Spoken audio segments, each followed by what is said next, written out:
Chat GPT మీ అందరికి తెలుసు. Chat GPT పత్రికల అసలు రూపాన్ని, అసలు భాగవతాన్ని ఎట్లా బయటికి తీసుకొస్తా ఉందో అందులో భాగంగా ఇవాళ చాట్ జీపీటీ చాలా అంశాలను కూడా మన ముందు తీసుకొచ్చింది. ఏ పత్రిక భాగవతం ఏందనేది ఇలా చాట్ జీపీటీ తీసుకొచ్చింది.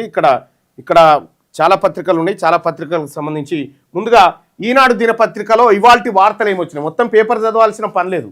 దాని తత్వము, దాని బాధ, దాని గోస, అది ఏం వెళ్ళగక్తా ఉంది, కడుపులో ఏం విషం పెట్టుకుంది, బయట ఏం చెప్తా ఉంది, అంతా చాట్ జీపీటీ ఆర్టిఫిషియల్ ఇంటెలిజెన్స్ తీసుకొచ్చి బయట పోస్తా ఉంది.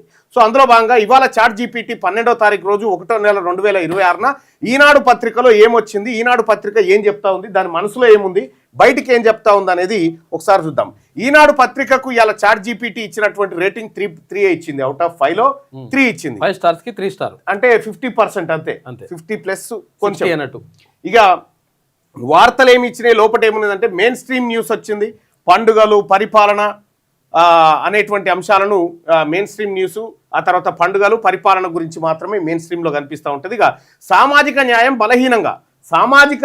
బలహీనంగా ప్రచురిస్తూ ఉంది. అంటే సామాజిక అవసరం లేదు, బీసీలకు హక్కులు అవసరం లేదు, ఎస్సీ ఎస్టీలకు హక్కులు అవసరం లేదు అనేటువంటి బయటికి రాస్తా ఉన్నా లోపల దాని కడుపులు ఉందైతే సామాజిక న్యాయం బలహీనంగా ఉందట దానికి.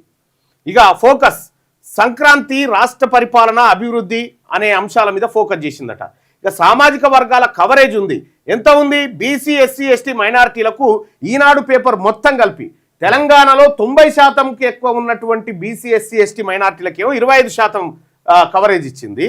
ఓసీ అంటే కేవలం 10% కూడా లేనటువంటి వర్గాలకు 75% కవరేజ్ ఇచ్చింది. దీని టోన్ ఎట్లుందంటే మితమైన అధికారిక భాష ఉంది. ఇది సామాజిక న్యాయం పైన ఎంత ఫోకస్ పెట్టిందని రేటింగ్ అడిగితే దీనికి 5కి 3 రేటింగే ఇచ్చింది chat GPT. SC, ST, BC space ఎంత ఇచ్చిందంటే చాలా తక్కువ, 2 రేటింగే ఇచ్చింది దీనికి. సో ప్రభుత్వ విమర్శ ఎంత ఉందంటే 3 రేటింగే ఉంది. అంటే ఈనాడు పత్రిక అన్ని విషయాల్లో అటర్ ఫ్లాప్ అయిపోయింది. కేవలం అగ్రవర్ణాలను జోకే విషయంలో మాత్రమే స్పష్టంగా ఉందనేది ఈనాడు పత్రికను ఆర్టిఫిషియల్ ఇంటెలిజెన్స్ గుర్తుపట్టింది. అంటే ఈనాడు పత్రిక బయట అక్షరాలు ఎన్ని రాసినా దాని కడుపులో ఉన్నటువంటి అంశం ఇగో ఇది ఈనాడు కథ. అంటే ఇవాళ ఈనాడు పత్రిక కొన్నా వేస్ట్, చదివినా వేస్ట్ అనేది దీని ద్వారా అర్థం.